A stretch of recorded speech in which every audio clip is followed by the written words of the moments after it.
Mas Gito. Mas Gito kali. Yes. Saya termasuk pada posisi yang bingung juga sama dengan Mas Parmo ketika menanggapi tulisannya yang disintegrasi atau reintegrasi. Karena bayangan saya reforma itu akan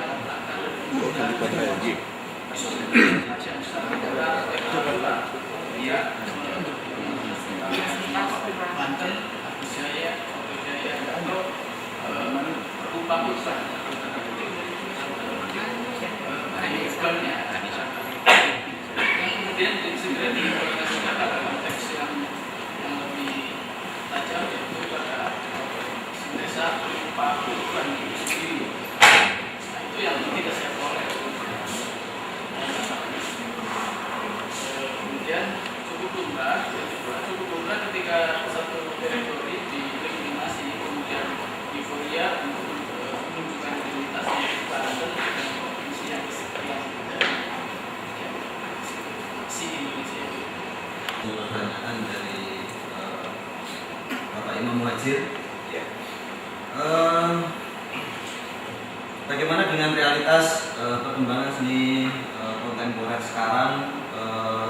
Kemudian saya berani mengambil sebuah kesimpulan yang seperti itu. Sebagaimana saya sampaikan dalam catatan saya, sekali lagi juga ini sifatnya sangat makro ya, saya memaknainya. Di halaman 4 itu saya memberikan catatan bahwasanya dalam perkembangan tahun terakhir sebenarnya problem elitisisme yang banyak dikuras pada wilayah seni lukis gitu. Itu banyak disandarkan pada seni rupa kontemporer. Tetapi itu hanya saya tadi menyinggung sudah di depan, itu kayaknya masih sebatas spirit Pak yang saya tangkap. Tidak menjadi satu jejak yang bisa dilihat, menjadi satu momentum dan juga fenomena yang punya bargaining power untuk bertarung gitu dalam mengambil wacana besar dalam sejarah seni rupa kita, sehingga secara perlahan-lahan mungkin bisa sejajar dengan equal dengan seni lukis. Seperti tadi saya mencontohkan pameran hari ini pun juga kalau kita masuk di ruang pamer dominasinya masih tetap seni lukis. Sehingga saya juga tidak tahu persis harapan atas ruang seni rupa kontemporer yang akan masih menyejarah ini cukup beralasan atau tidak, karena kenyataannya dalam banyak kesempatan juga kita melihat yang dinamakan dengan kontemporer itu dalam bahasa Jawa kayaknya diterjemahkan di banyak realitas adalah waton suroyo. Jadi asal berbeda, asal keluar dari itu, sehingga di sana yang dinamakan dengan satu hegemoni budaya kemudian harus dihadapi dengan wacana dan dasar-dasar secara ideologis kemudian filosofis yang kuat. Itu saya tidak menangkap. Di sana varian banyak sekali representasi seni kontemporer yang menerabas batas-batas baik itu teknik, material, kemudian isi dan sebagainya. Tapi saya tidak melihat itu sebagai sebuah tawaran oasis di tingkat estetis untuk jangka yang sangat panjang. Sehingga sekali lagi saya melihat juga wacana kontemporer pun sekali lagi juga itu sebagai sebuah hal yang kita memilikinya tidak berasal dari yang kita gali dari diri kita sendiri. Nah itu Pak Mario tadi walaupun halus dengan gaya Semarang itu mempertanyakan dengan cara yang radikal. Apa pertanyaan itu perlu? Gitu. Kalau memang tidak ada kontinuitas di Banten, itu sekaligus juga ditanyakan oleh Mas yang dari UNJ tadi. Tidak ada elaborasi yang bisa memberikan sosok Oto Jaya dan Agus Jaya ini secara konkret, sekaligus bisa memberikan meletakkan Agus Jaya dan Oto Jaya ini dalam konteks perkembangan Banten. Ya. Kemudian tidak ada juga elaborasi yang kompleks sehingga istilahnya tadi bisa memukau publik, begitu ya, memukau publik. tentang seniman-seniman muda sekarang yang Anda katakan sebagai seniman urban, yang oleh Pak Warno dikatakan ya seniman Indonesia ini pada dasarnya seniman urban semua. Anda bisa membaca di bukunya Wertheim bagaimana dalam perubahan sosial itu orang-orang desa pergi ke kota, kemudian melupakan akar desanya. Nah, dalam hal inilah saya masih menagih pada Anda untuk bisa memberikan penjelasan tentang itu. Jadi Anda menyerah pada pernyataan Pak Naryo bahwa memang itu sebenarnya tidak perlu dijelaskan, atau Anda memilih mengelaborasi kembali Oto Jaya dan Agus Jaya sehingga kita bisa melihat ada konteks yang kuat, sehingga ketika itu menjadi diskontinuitas itu menjadi persoalan dalam historiografi seni rupa di Banten. Atau sebenarnya kita itu memaksakan diri menjadikan Banten menjadi sesuatu yang signifikan ketika Banten tiba-tiba menjadi provinsi dalam konteks negara Republik Indonesia sekarang. Nah, ini mungkin pertanyaan ulangan dari saya ini menjadi berat, padahal waktu kita sudah selesai. Tapi mohon deh dijawab biar kita menjadi enak nanti duduk. Silakan.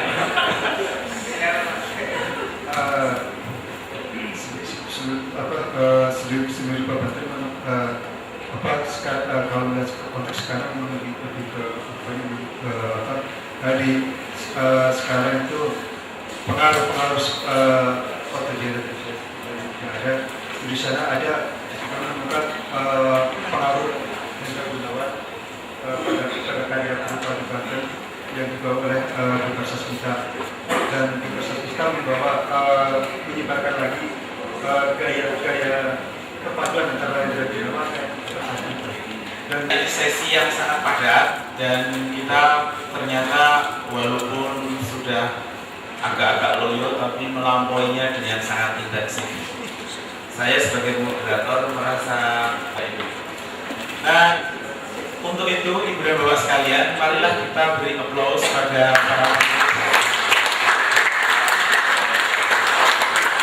dan tentu saja saya sebagai moderator mungkin banyak silap kata, mungkin terlalu memaksakan kehendak dan yang lain-lain. Tentu saja saya mohon maaf. Itu saya lakukan semata-mata demi produktivitas sesi yang kita lakukan ini. Demikian waktu saya kembalikan pada panitia. Akhir kata, assalamualaikum warahmatullahi wabarakatuh. Kita langsung masuk pada sesi-sesi maksud saya pada pembicaraan-pembicaraan yang akan dilakukan oleh masing-masing panelis. Yang pertama yang akan menyampaikan pokok-pokok pikiran dari makalahnya adalah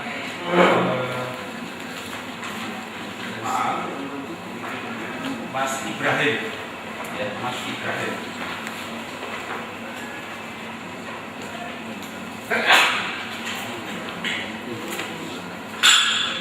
Mas Ibrahim dari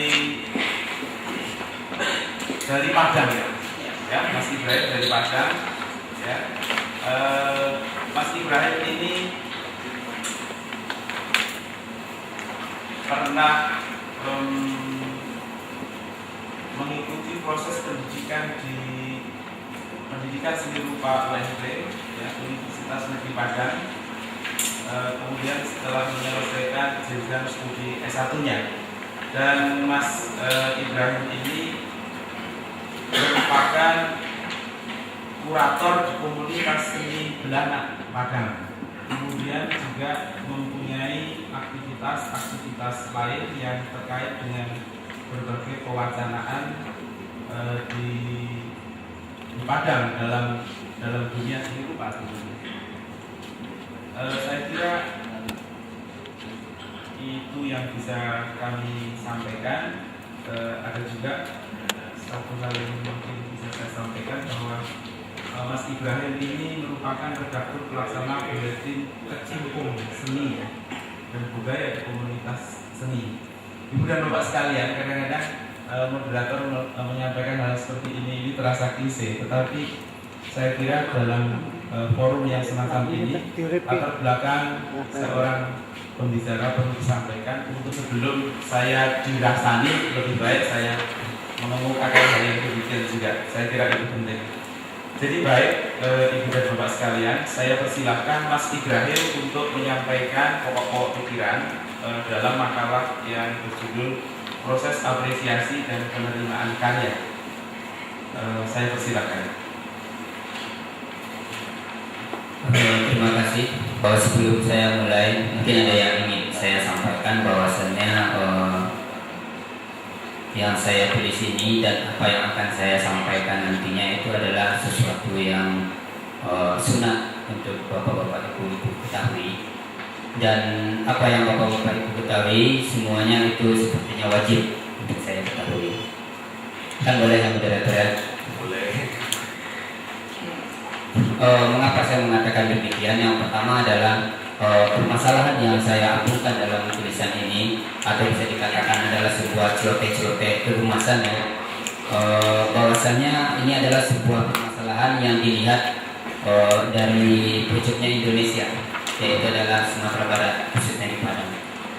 Dengan segala keterbatasan informasi dan segala keterbatasan referensi yang ada, maka mungkin ini adalah sebuah hasil dari dialog-dialog dengan teman-teman di Padang, bahwasanya permasalahan seni rupa di Indonesia ini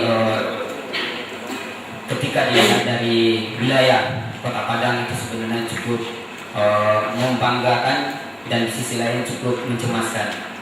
Yang pertama, permasalahan seni rupa ini mungkin bisa dikatakan sudah cukup lama berjalan, dan bahkan ketika saya masih berada di negeri entah berantah, itu permasalahan seni rupa sudah berjalan. Artinya sebagai generasi muda saya mencoba untuk mengenal itu dari teks-teks yang ada dan dengan segala keterbatasan yang ada. Pertama, mungkin kita tahu bahwa yang bisa dikatakan permasalahan seni rupa itu bisa menjelajah lebih jauh dengan batasan-batasan yang mulai mencair, itu bisa dilihat dari pasca reformasi, yaitu sebuah kebebasan berekspresi baik dalam wilayah politik, ekonomi, sosial, dan budaya. Nah, mungkin di sini dengan kondisi yang diciptakan oleh dunia perpolitikan di Indonesia, itu menjadikan seniman-seniman sepertinya sangat bahagia sekali di antara keterbukaan yang ada, di antara situasi yang demikian, sehingga kebebasan-kebebasan dalam arti tanda kutip itu bisa dihadirkan. Nah, namun mungkin di sini saya ingin melihat permasalahan kebebasan-kebebasan yang ada dalam artian terjadinya desentralisasi dalam wilayah seni rupa. Desentralisasi ini dalam artian mungkin tidak terlihat ya dalam teks-teks yang ada, dan mungkin bisa dikatakan ini tidak pernah ada di samping sebelum terjadinya sentralisasi. Mungkin sentralisasi dalam wilayah politik, ekonomi, dan kebijakan-kebijakan dalam sistem administrasi negara Republik Indonesia ini mulai sudah dicairkan secara dialektika, walaupun sebenarnya secara administrasi itu masih dipertanyakan dan diragukan. Begitu juga dalam permasalahan seni rupa di Indonesia, sebenarnya juga terlihat indikasi bahwa usaha-usaha untuk melakukan sebuah desentralisasi itu cukup mendapat tempat yang cukup sempit. Sampai di sini, terima kasih. Assalamualaikum warahmatullahi wabarakatuh. Terima kasih Mas Ibrahim. Saya kira apa yang disampaikan cukup jelas bagaimana problem-problem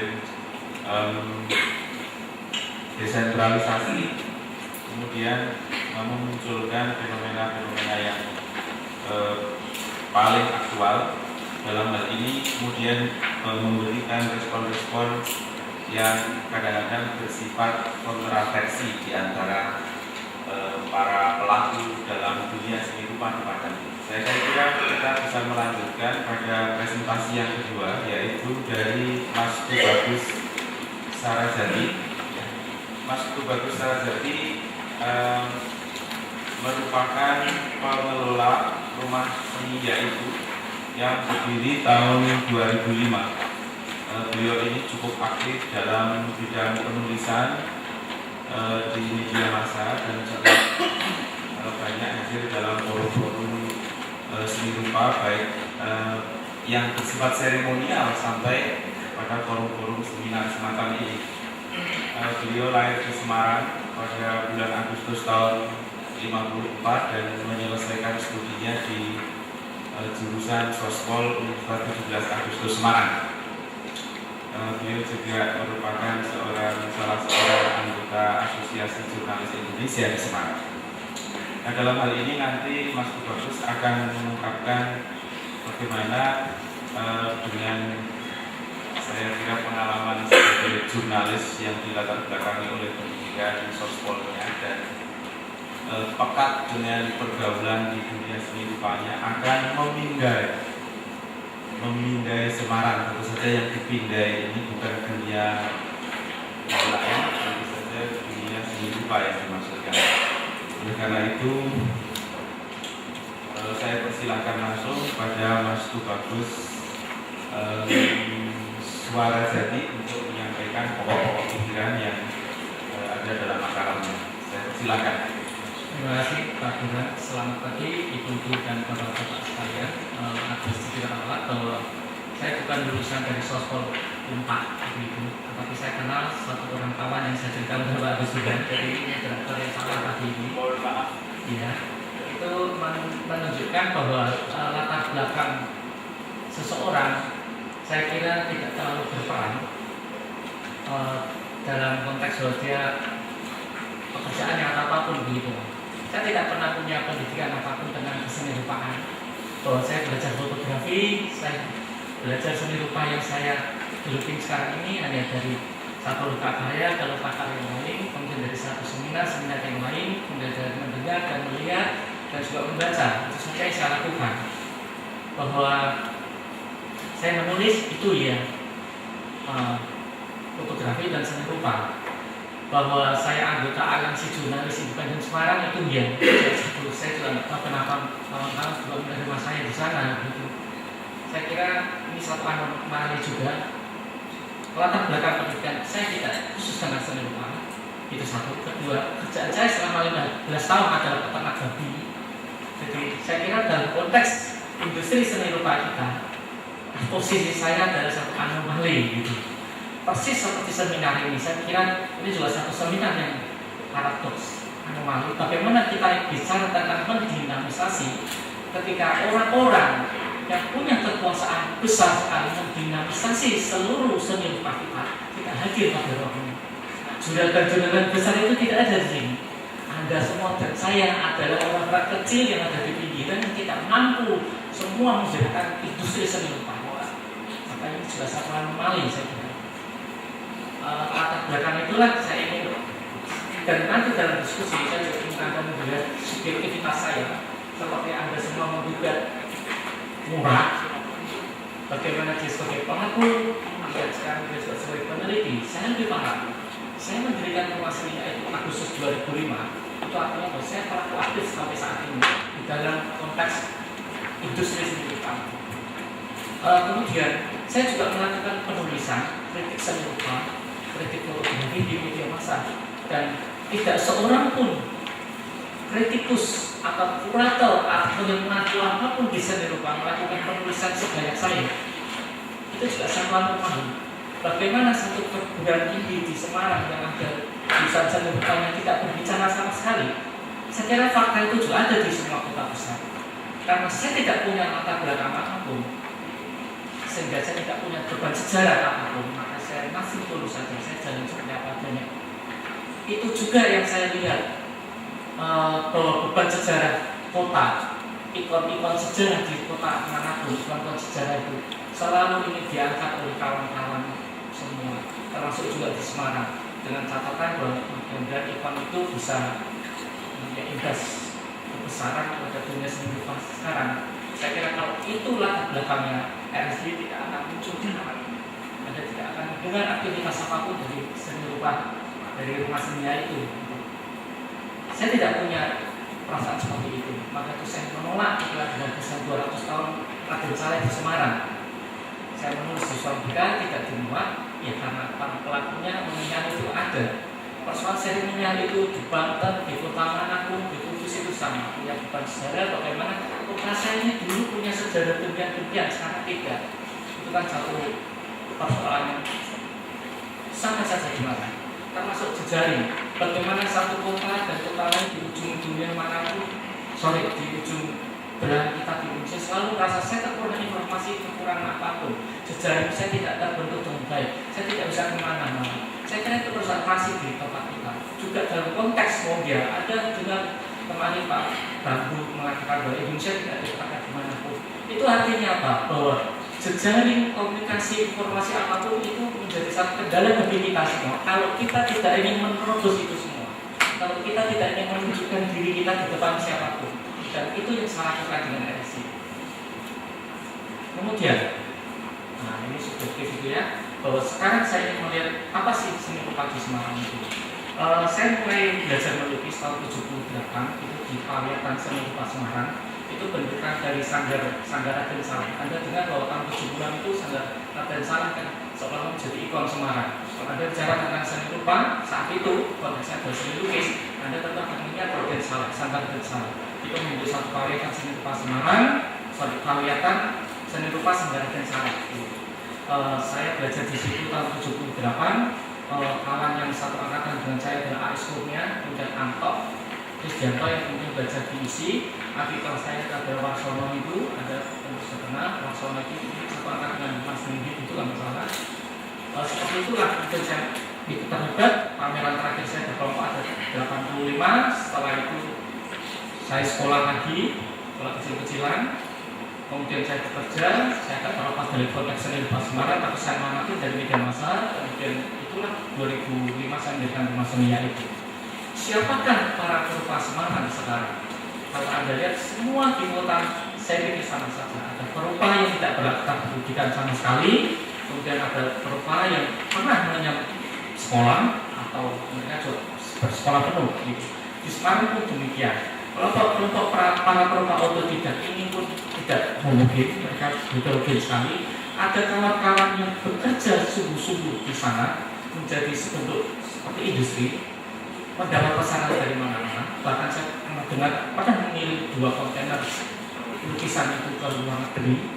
Tetapi ada kawan-kawan yang juga bekerja ya tidak, tapi selalu mengaku bahwa mereka seniman, pelukis, tapi mereka benar-benar bekerja dan hidup dari situ. Gitu. Kemudian ada nama-nama yang tidak ada kenal sama sekali di dalam konteks seni rupa nasional, tetapi karyanya mahal sekali. 100 juta, iya ada di Semarang. Anda tentu tidak akan menggunakan nama-nama itu, tapi itu fakta bahwa inilah dunia industri kita. Banyak sekarang, banyak nama, banyak orang, para pelaku, dan itu bisa menjadi apapun. Itu para perupa yang tidak punya pendidikan sama sekali. Kemudian sekarang ini kalau Anda melihat kota Semarang yang menggerakkan seni rupanya adalah rata-rata para perupa yang pernah sekolah di perguruan tinggi, minimal karena nggak lulus lah gitu. Jadi itu misalnya lulus gitu. Siapakah mereka? Kalau Anda lihat di pameran demi masa ini, mereka itulah sebagian yang saya sebutkan. Terutama ada lulusan dari IKIP jurusan seni rupa yang sekarang berubah nama menjadi UNES. Mereka ini adalah kawan-kawan yang 3-4 tahun terakhir menggerakkan seni rupa Semarang. Kemunculan mereka pertama kali menyebut dirinya sebagai kelompok komunitas Katulistiwa itu dalam pameran digital art di satu galeri kecil di Galeri Siena. Itu saya amati itu. Kemudian timbul satu lapis artikel di bawahnya, tapi saya lihat belum banyak berkembang, tetapi 1-2 nama muncul dari situ sekarang.